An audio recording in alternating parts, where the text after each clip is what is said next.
Welcome to Voices of Swell. I'm Deborah Pardes. This is a new Swellcast series that examines the art and rigor of storytelling, specifically looking at how the human voice contributes to storytelling today. You're listening to me right now. My voice is front and center, but what does that really mean? How does the voice change how we tell stories in an age where there's so many other alternatives? It's almost retro. This voice of mine is almost something that could have lived, obviously, in the old days of radio, but here it is, front and center, in a pretty modern time. Our first guest is going to address this. Joe Nocera. Why did I choose him? Well, to start with, Joe's sort of a folk hero in the journalism world. He's got such a strong voice as a writer and an author. And you might know his name because he currently contributes to the New York Times, to Bloomberg, and to NPR. He's the author of several books that tackle complex subjects and worlds of sports and business. And you may have read him in his writing of Esquire and GQ. But in 2019, Joe hit the podcast scene by storm with The Shrink Next Door. And it's an extraordinary true story. It's an expose about a New York shrink. It's like a psychological thriller. You have to listen to it. So I said, wait a second. Joe wrote for readers for 40 years, and then all of a sudden, he's writing for his own voice, and that is interesting to me. Joe, welcome to Swell. This is a new platform, I know, so thank you for jumping in, voice first.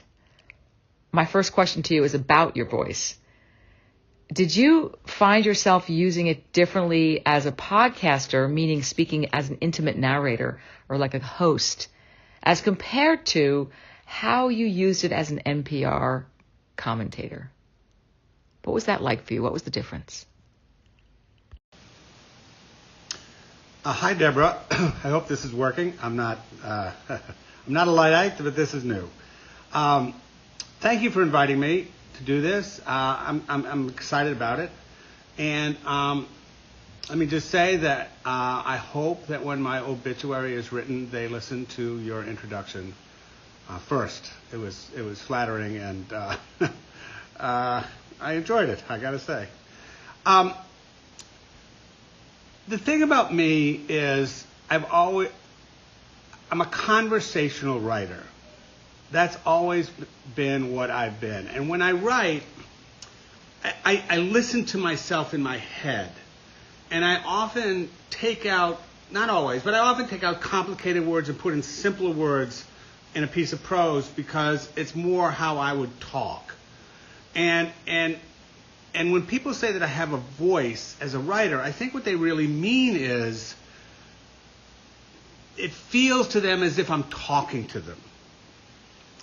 So as someone who's done a lot of radio over the years, I never felt like it was terribly, terribly different from writing, except you don't have time to think about it. You just have to say it and hope you don't screw it up. What was in the writing of The Shrink Next Door, the simplicity that I try to bring to my prose became even more simplified, even more pronounced than it had been in print. And then I was sort of surprised to realize how much they wanted me, Wondery I'm talking about, who really know what they're doing, how much they wanted me to I thought of it at the time as exaggerating the voice upward, exaggerating the voice downward to try and create drama, to put emphasis on certain words in a way that I'd never done on radio, to heighten dramatic effect or to single out a certain part of a sentence that they wanted the listener to really pay attention to. So that to me was the big difference. The combination of, really simple, straightforward prose and and this new kind of almost acting kind of thing where you're emphasizing this and emphasizing that or de-emphasizing this in order to really bring the drama home to the listener. Anyway, looking forward to your next question. Thank you for that. And I really hear David Sedaris saying something so similar. He just did a masterclass video, and I watched it, and he's always about, your voice has to be in there, and our voices are simple. We complicate them, but if you really truly hear your inner voice as you write, then people will hear the voice, as you say in the beginning. When Wandry wanted you to create cadence in your voice, and to go up and down and to be dramatic, of course, your first instinct being an authentic guy is like, I don't want to be inauthentic. I don't want to, push out like the inner actor in me if it's not appropriate. So I find it fascinating that practice for you paid off in the sense that the podcast was so successful and so easy to listen to, and it draws you in and you move through the story because of how you talk. Really interesting. So the follow-up question, because of what you just said, has a lot to do with my curiosity around what you've written so far in your life and the trends of audiobooks. Do you have a feeling that some of your books might be better off with you reading them?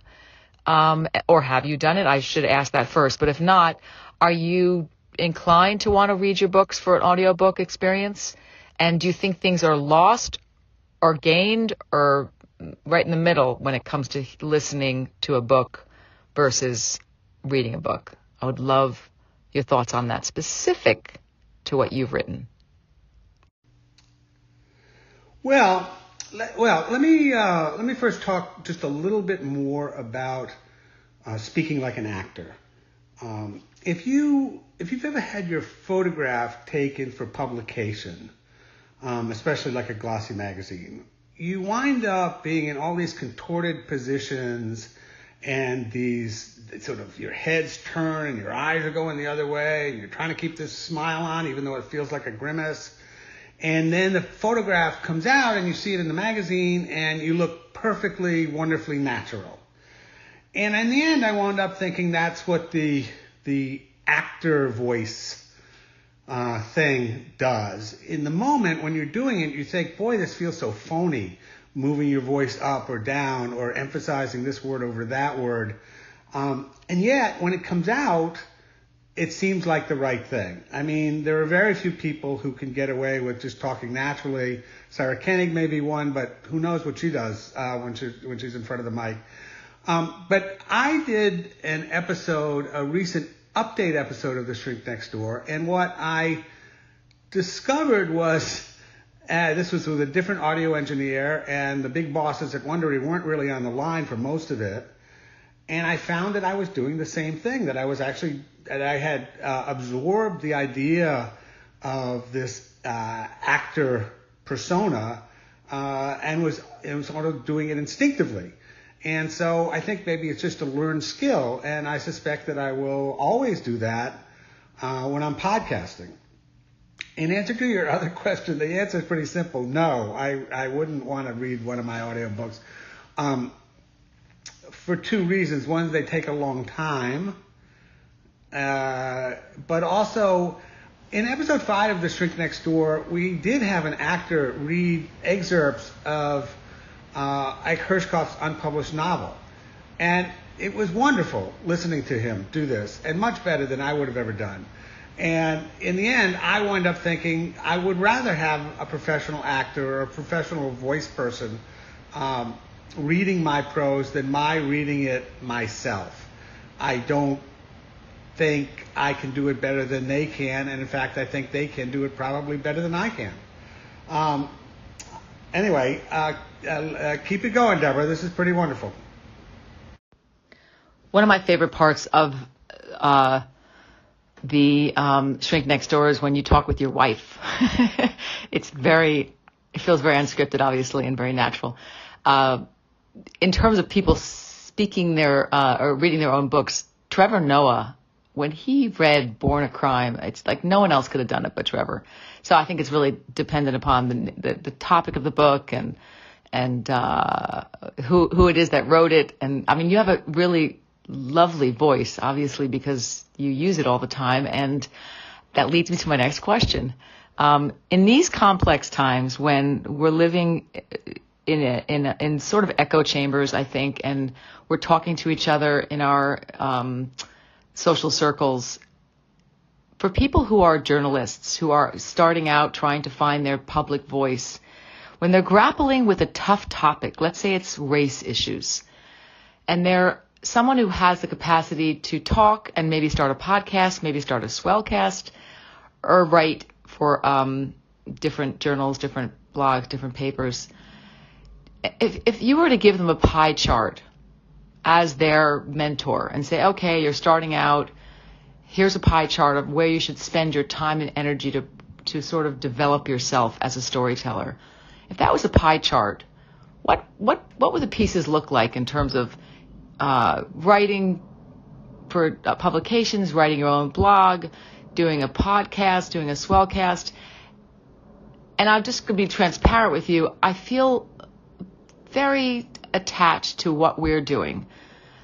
I feel like talking has a place in the realm of things in terms of its authenticity and its rawness, that it has gaps. I mean, look at me. I'm stuttering and stumbling. I'm not saying things in a coiffured way like you mentioned, like everybody has to practice. But if I was a young journalist, or it doesn't matter what age, if I'm a journalist and I'm trying to create my pie chart of my priorities to tell stories, because I like talking so much, would you push me towards just talking and doing all these other things secondary, but using all these platforms to talk? Or do you feel like there's a weight attached to the good old-fashioned written word? And another caveat I want to say is that I spent 17 years working in adult literacy, working as an activist and also working alongside teachers to help adults who have low-level reading skills get back up to have their skills meet their ages, meaning that you had 55 and 6-year-olds reading at fourth grade levels, and we were trying to deal with that. So I think reading is its own world and writing is its own world. But again, the question is the pie chart. What would it be for you if you're mentoring somebody? Not the pie, the pie chart, exactly. Okay, it's making me want to have a piece of pizza, so I'll go have some pizza while you think about your answer. One thing I meant to mention the last time, but I forgot to, was that I recently read and listened, sort of a combination of both, of Maria Konikova's new book called The Biggest Bluff. It's a wonderful book about how she learned how to become a serious professional poker player over the space of a year and a half. And, I bought the audio version and the Kindle version, and I would read it, and then I would switch to audio and switch back. And it was hard to imagine anybody else reading that than her. It made perfect sense that she was the reader, and she was the right person to read it. I also find that sometimes when I'm listening to a book, I can kind of fade away, or my thoughts can, and then I have to repeat it and catch it up again, which doesn't happen to me when I'm actually reading, but that could just be me. To your overriding question, I don't think it matters if you're a young journalist, whether you're speaking your journalism or writing your journalism. What matters is is learning how to be a reporter, how to find facts, and then secondly, how to structure a piece of journalism. Now, what I discovered in The Shrink Next Door is that the structure for them, structure in a podcast is a different beast than a structure for a magazine story, which is primarily the vehicle that I've used in my career, although I've written a bunch of books, with a different emphasis on drama, with just a different way of thinking about it and doing it. Nonetheless, the key point here is that structure really matters and reporting really matters. And if you have something well reported, you'll have a good story. If you have something well structured, then people will sit on the edge of their seats as you end one section and begin the next. And everything will have a kind of sequential, what I like to, a natural sequential flow, which the reader or the listener will think of as perfectly natural and inevitable even, but you as the journalist have essentially made it up.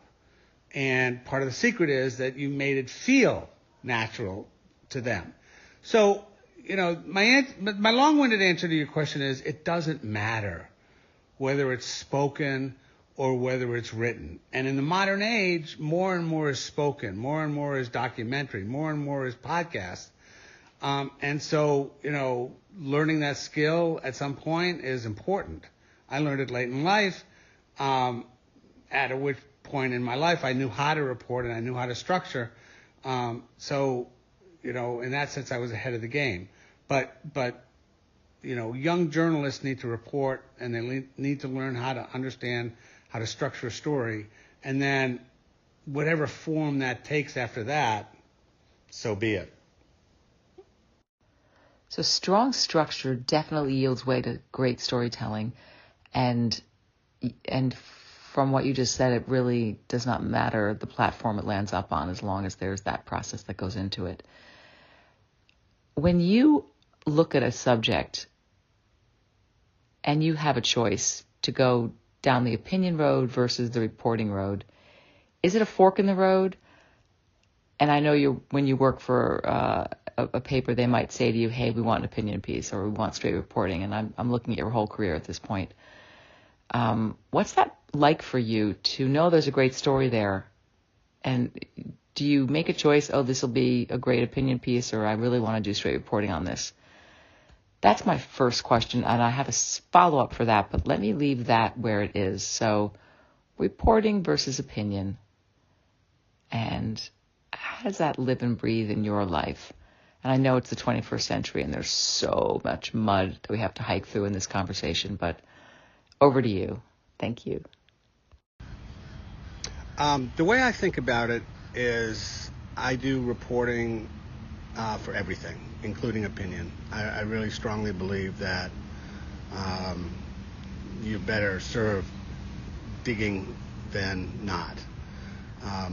So the way I make the distinction is really how much reporting is required. So, if you're going to do something that's really, really involved and has multiple characters and is and has a story arc, then I would prefer to do it as a magazine story.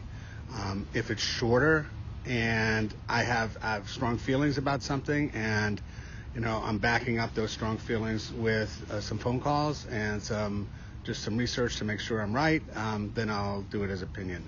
I did want to say one other thing about that, however. Magazine writing is subjective because if you write objectively, quote unquote, the way you do in a traditional newspaper story, it'll be boring. And so, you are weaving in your opinion subtly when you write a great magazine story because you're telling the reader where you stand or what you think of this situation. You do it subtly, but you do it. And so, excuse me, when I made the transition from magazine writer to columnist, it was easy for me because I already had the grounding, and my opinions just went from being sort of subtle in a magazine story to being kind of out front in a column. So back to you. Wow, your answer is so timely. I think when strong feelings are bolstered by strong facts, it's a winning combination. And it brings me to the second part of my question, which was about Swell. This platform is new, and it's an incredible experiment in a lot of ways because we're using the power of extemporaneous speaking. as a means for really authentic, of the moment communication. But between those moments, we have a ton of time. So I ask you a question. This is asynchronous, so you can take a walk, come back and answer. So as much as we're talking extemporaneously, we have time to do some digging, as you say. So wouldn't it be wonderful if people use this platform to speak from their souls, but take a moment, because it's not a dialogue back and forth, you have a second, take a moment to do some digging.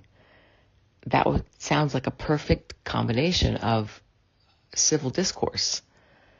So I guess my hope is that someone like you would meet someone very different than you on this platform, and both of you would dance around each other in a beautiful pattern of sort of this raw expression mixed with sort of this unspoken integrity where, hey, you've got time, so go do some work. Sort of casual intellectual discourse. Because I think that's missing in social media. I would love your thoughts on that. Thanks. Casual intellectual discourse is a lovely phrase, truly. And one could easily imagine such a thing on Swell. I mean, I think about the exchanges they used to have at Slate over the movies or certain TV shows, or I think about the back and forth on email between Brett Stevens and Gail Collins, which I think would work wonderfully if it was spoken instead of written. I think about something I did a few years ago, which was debate a fellow who had written a book, a liberal who had written a pro-gun book, and we did it, as a video, but it would have worked really quite well in this forum. I think your idea of having calm and intelligent discussions in which one can take the time to look some things up or sharpen your arguments or your thoughts is a really good one. But, here comes the but. Over and over and over, we've learned with the internet that platforms or apps that are designed to do good wind up being warped and don't do such good things. Maybe Swell will be different. It would be wonderful if it was. And it'll be definitely worth watching. But there's always that piece in the back of my mind that says, how are we going to screw this up too? Anyway, this was a very enjoyable discussion, and I look forward to seeing how Swell does down the line. I don't know if I'm supposed to comment in this or if Deborah and Joe are just supposed to go back and forth. So if I'm not, obviously feel free to delete what I'm saying. But Joe, I was listening to when you were saying about the actor's voice, right? And reading your own material, wouldn't there be a benefit to that though? Like, because in your head when you want to accentuate a point, when you want the reader or the receiver of the audio, as it were, to feel it a certain way, right? To understand the emphasis that you're putting on it.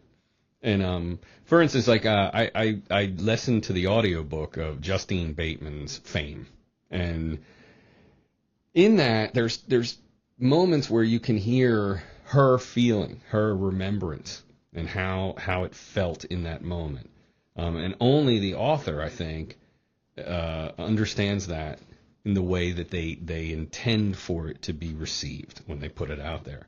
So don't you think there's some value in that regard? I know you were saying you prefer other people to read your audiobooks, for you, but I was just wondering. To me, it just seems, as somebody who I spend a lot of time listening to audiobooks, and so I seem to feel that it comes across better when it's read by the author. Now, unless it's fiction, right?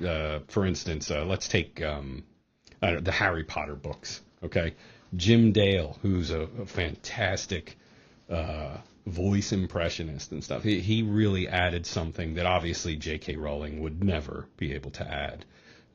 But I feel like when it's you're representing something from yourself in that regard, in a realistic regard. It just feels like it would be more beneficial to have the actual author reading the audiobook. Enjoying the conversation, by the way. Mr. Nocera, it was just a pleasure hearing your voice on this app here. And I've been reading your columns for years. I am arm's length away from a couple of your books here in my office. So just thank you for coming on. It was great to hear your voice. And I do have to actually, I was thinking that the same time that Average Joe mentioned it too. If you do a book, I want to hear your voice. I really do. And count me on that bandwagon as well. And I just wanted to comment on your last post and tie it into one of your books, actually. And, you mentioned that a lot of apps and a lot of internet things are built with good intention. And, I don't think that's limited to just the internet world. And I think of the financial world and mortgages. And, a lot were set up with good intentions. And we screw that up, too. And we always seem to screw that up. And, I kind of had the same feeling after reading your book, All the Devils Are Here, and with Bethany McLean, I should say. And the maddening part about that is that, all the devils were there and easily traceable, everything's there, and yet nothing really truly happened of consequence. So, I'm led to ask the question, well, when is it going to happen again then? And is it going to be even worse? And, I think we have a real hard time as human beings just recognizing what's a warning sign and what's the bad, what's the worst of it. And, maybe the Enron and the smartest guys in the room were the warning sign to this, to the financial, and, what looms next if we haven't really learned anything. And, like you said, we always find a way to screw it up. So I hope that's not the case, and I actually really do like this app, and I really do think that Swell can bring the voice, and perhaps the good intention will stay there. But thank you so much for coming on, and really appreciated hearing your voice. Hi, Phil. Gosh, that was so nice of you.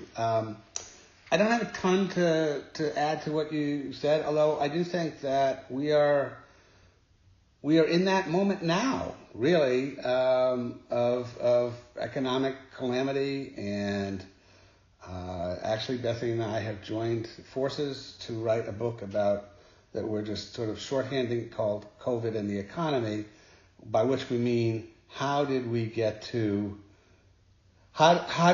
put ourselves in a position where we were so caught flat-footed economically by the pandemic, and then how will the pandemic change the economy for better or for worse? And that's going to be the thrust of our reporting. I appreciate your weighing in. I'm sorry it took me 3 days. I haven't quite figured out Swell yet, but I will. Anyway, thanks again. Bye-bye. Hi, Average Joe. You are going to hate my response to this, so I'm just telling you that in advance. The real reason I don't want to read my own stuff is I don't have the patience.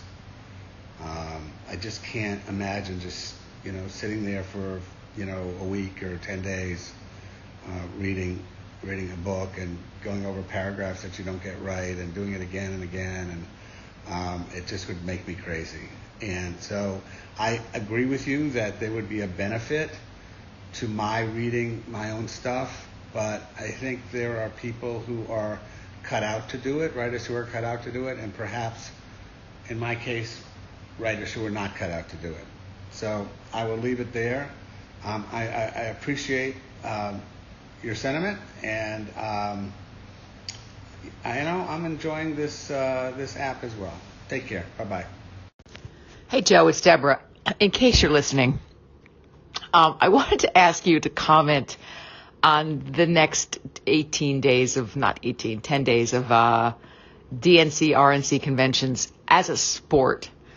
Like, do you look at these conventions as a sport? And if so, if you were doing commentating on it, how would you even proceed?